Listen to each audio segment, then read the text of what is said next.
તો આગળ તરફ આપણે હવે વાત કરી તો વલસાડ જિલ્લામાં આરોગ્ય વિભાગ દ્વારા સ્વસ્થ નારી અને તંદુરસ્ત પરિવાર અભિયાન પખવાડિયાનું આયોજન કરવામાં આવ્યું છે।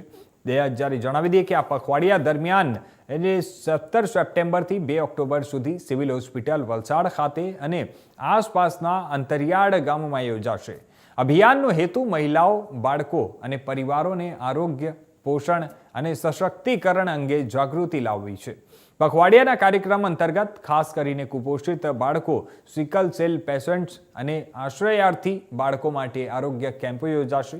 ઉપરાંત આદિવાસી વિસ્તારોમાં પણ કેમ્પ યોજવાની વ્યવસ્થા કરવામાં આવી છે। કપરાડા, પિંડવંડ, નાના પોંડા, સુથાપડા અને રોહાણામાં મેગા મેડિકલ કેમ્પ યોજાશે। આ સ્વસ્થ નારી અભિયાન હેઠળ વજન, ઊંચાઈ, લોહીની તપાસ, પોષણ માર્ગદર્શન અને રક્ત સંબંધિત બીમારીઓની તપાસ કરવામાં આવશે।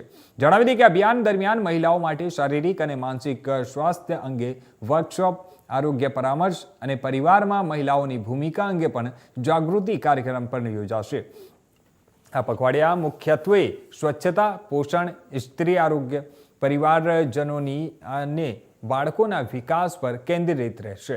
જિલ્લા આરોગ્ય અધિકારીના જણાવ્યા અનુસાર આ અભિયાનમાં આરોગ્ય કર્મીઓ, સ્થાનિક નર્સિંગ સ્ટાફ, ગ્રામીણ સ્વયંસેવકો અને જિલ્લા પ્રશાસન સક્રિય રીતે સહયોગ આપશે। લોકોને અનુરોધ આપવામાં આવ્યો છે કે આ કાર્યક્રમોમાં સક્રિય ભાગ લેશે અને પોતાના અને પરિવારના સ્વાસ્થ્ય માટે લાભકારી માહિતી મેળવી શકે।